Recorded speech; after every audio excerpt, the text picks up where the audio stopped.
A truly high-value man knows that how he corrects a woman will either draw her closer to his heart or drive her away into walls of self-protection and resentment. Many men have destroyed beautiful relationships because they never learned that speaking truth without love is not righteousness. It is brutality disguised in religious or rational language. They won every argument but lost the woman. They proved every point but destroyed the intimacy. They were right in content but wrong in delivery, and now they are alone. Correction is necessary in every relationship. No two people journey together without moments where one must speak truth to the other about something that needs to change or adjust. But the goal of correction is never to wound. The goal is to build. The goal is to restore. The goal is to guide the relationship toward greater health and depth. Ephesians chapter 4, verse 15 establishes the standard. Speaking the truth in love, we grow up in all things into Him who is the head, Christ. Truth and love together. Notice that truth alone is not the standard. Love alone is not the standard. Truth in love is the standard. Both elements must be present for correction to produce growth. Truth without love becomes cruelty. Love without truth becomes enabling. But truth delivered in love becomes transformation that draws people closer rather than pushing them away. A high-value man has learned this balance. He knows when to speak and how to speak. He knows that his words have power to build up or tear down. Proverbs chapter 12, verse 18 says there is one who speaks like the piercings of a sword, but the tongue of the wise promotes health. His goal is health, not wounding.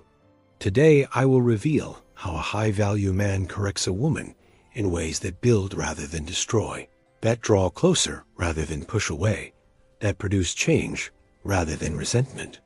The first principle is that a high-value man corrects privately, never publicly. He protects her dignity, even when addressing her failures or mistakes before his own eyes. Public correction is humiliation. When a man corrects a woman in front of others, he is not trying to help her. He is trying to establish dominance and prove superiority. Matthew chapter 18, verse 15 provides the pattern. If your brother sins against you, go and tell him his fault between you and him alone. Privacy is commanded. A high-value man takes her aside. He finds a private moment. He creates space where she can receive correction without the shame of others witnessing her being addressed. This protects her reputation. It protects her dignity. It protects her ability to receive what he is saying without defensiveness that public embarrassment would automatically create. Men who correct women publicly are not high value. They are insecure boys trying to prove something to observers. Real strength does not need an audience to function. The second principle is that a high-value man checks his own heart before he speaks. He examines his motives to ensure he is correcting for her good, not his ego. Matthew chapter 7, verses 3 through 5 commands us to remove the plank from our own eye before attempting to remove the speck from another's eye. Self-examination comes first. A high-value man asks himself why he is bringing this up. Is it because he genuinely wants to help her grow? Or is it because his pride was wounded? Is he correcting because something actually needs to change? Or is he correcting because he wants to control, punish, or establish that he is superior in this relationship? Honest self-examination reveals impure motives. If the motivation is ego, control, or punishment, the correction should not happen until the heart is right before God. Correction from impure motives always produces impure results. She may not articulate it, but she senses when correction is coming from love and when it is coming from selfishness. The third principle is that a high-value man chooses the right timing for correction. He does not address issues when emotions are high or when she is already depleted. Proverbs chapter 15, verse 23 says, "A word spoken in due season, how good it is." Due season means appropriate timing. The right word at the wrong time fails. If she just walked in from a stressful day, that is not the time. If she is exhausted, overwhelmed, or already emotional, That is not the time for correction. A high-value man waits for a moment when she can actually receive what he needs to say. He prioritizes effectiveness over immediate expression of his frustration or concern. This requires patience. This requires self-control. This requires putting her ability to receive above his desire to speak. It is an act of love disguised as timing. The fourth principle is that a high-value man uses gentle words even when addressing serious issues. His tone remains steady, calm, and kind, regardless of the content. Proverbs chapter 15 verse 1 says, "A soft answer turns away wrath, but a harsh word stirs up anger." The gentleness of his words determines the response he receives. Harsh words trigger defensiveness. When she feels attacked, her brain shifts into protection mode. She stops hearing his content and starts defending herself against his delivery. But gentle words create safety. When she feels safe, she can actually hear what he is saying. She can receive correction because it does not feel like assault. A high-value man controls his tone. He monitors his volume. He watches his facial expressions. He communicates through every channel that she is safe and loved. This does not mean he is weak. Gentleness is not weakness.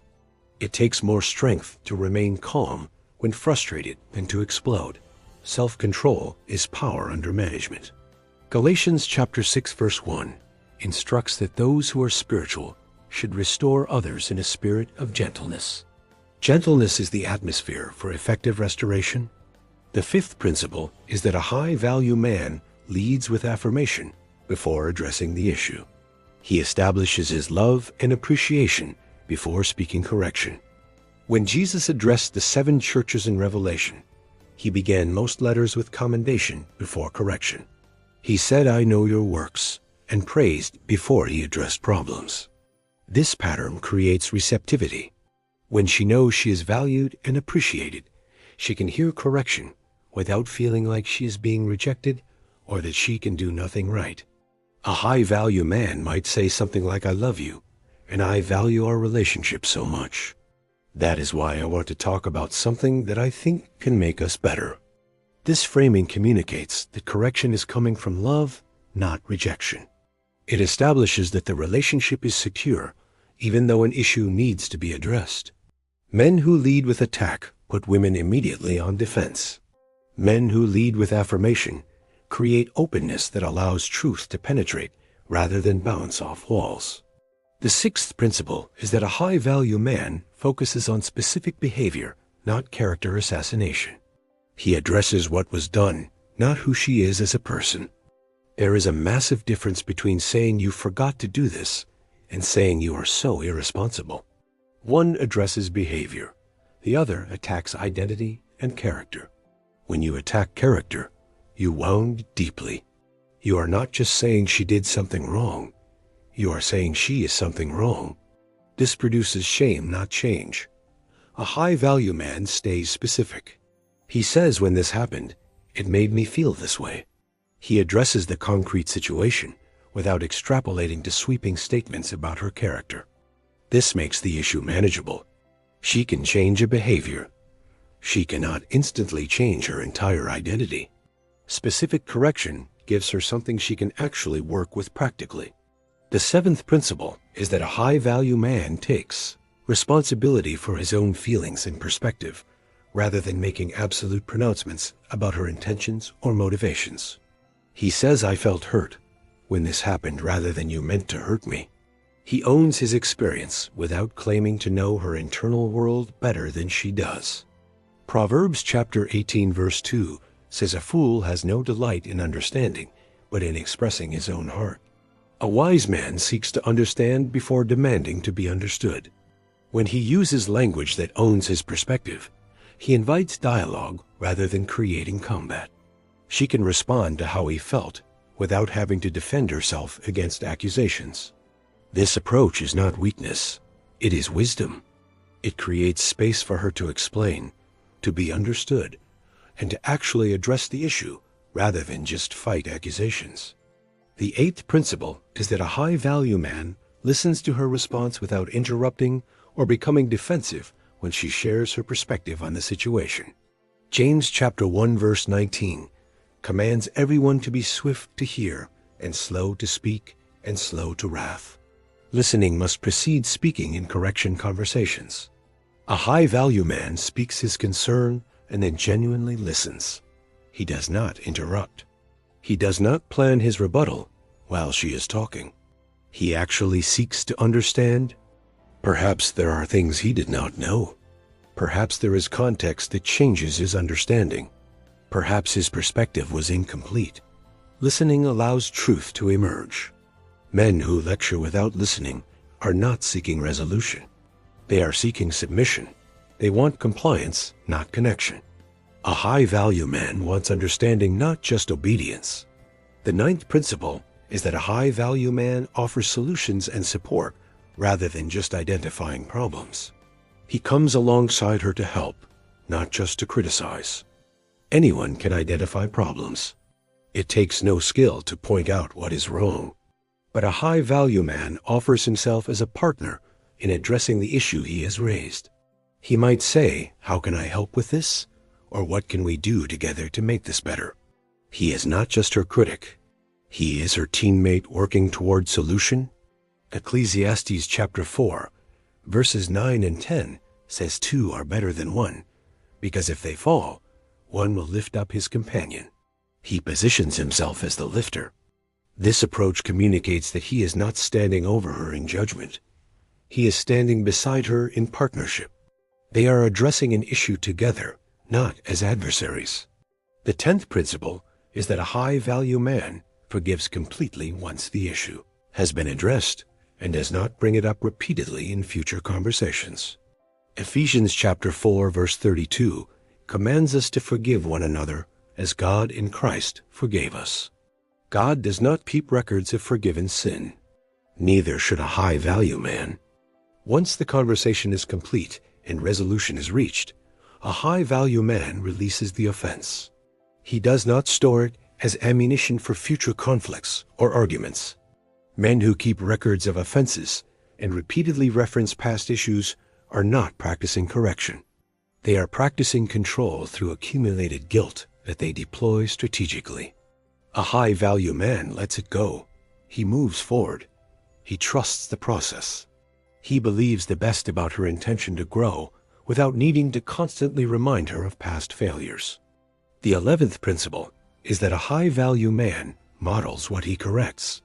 He does not ask her to reach standards that he himself is not pursuing and demonstrating. Hypocrisy destroys the power of correction. If he corrects her for something he does himself, she will not hear his words.